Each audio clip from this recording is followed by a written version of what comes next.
Hola, pasa, ponte cómodo. Me alegra mucho que estés aquí, en este rincón de silencio que hemos construido juntos. Hoy quiero hablarte desde un lugar muy honesto, un lugar que me tomó décadas encontrar. ¿Alguna vez has sentido que el mundo se mueve a una velocidad diferente a la tuya? Como si todos tuvieran un guión secreto y tú fueras el único actor que tiene que improvisar en cada escena.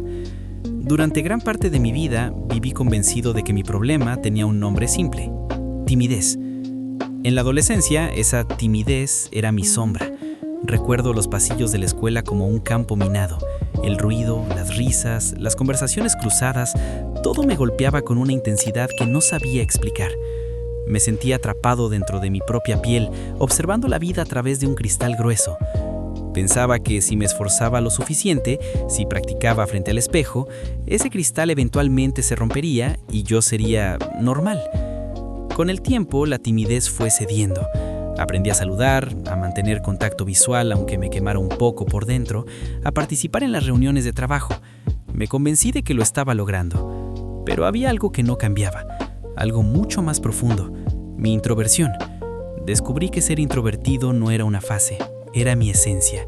Sin embargo, seguía viendo una pieza del rompecabezas que no encajaba. Verás, para moverme en el mundo, me convertí en un observador obsesivo. Analizaba cada gesto de los demás, cómo movían las manos, en qué momento exacto se reían, cuánto tiempo duraba un silencio antes de volverse incómodo. Me volví un experto en la imitación. Podía estar en una fiesta y parecer que me divertía, pero por dentro, mi cerebro estaba trabajando a 1000 por hora, procesando datos, calculando respuestas, manteniendo la máscara en su lugar. Pero esa adaptación constante tiene un precio, un costo de energía que la mayoría no alcanza a imaginar.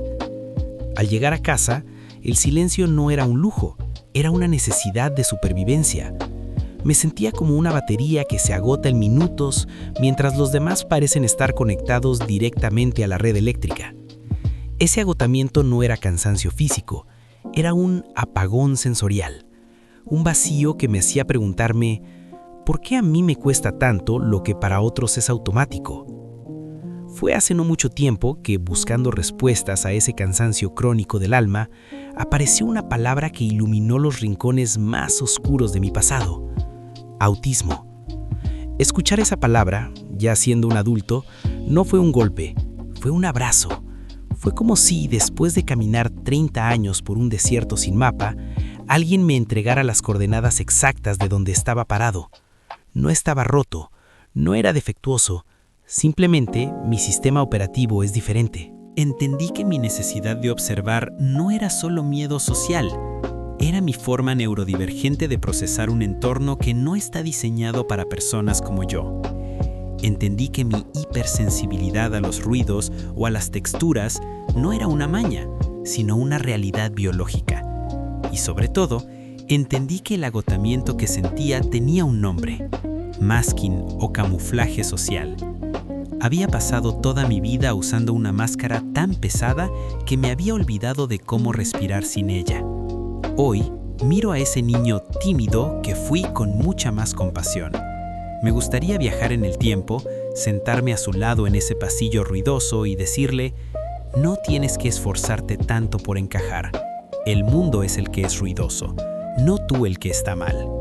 Aceptar que soy introvertido y autista me ha dado el permiso que nunca me di a mí mismo. El permiso de descansar, de decir no a eventos que sé que me vaciarán, de valorar mi hiperenfoque en las cosas que amo, de entender que mi silencio tiene valor.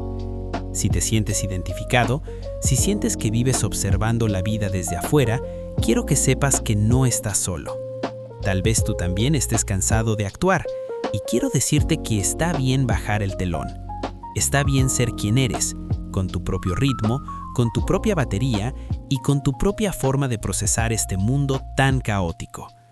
Gracias por compartir este silencio conmigo. Aquí siempre serás bienvenido tal como eres.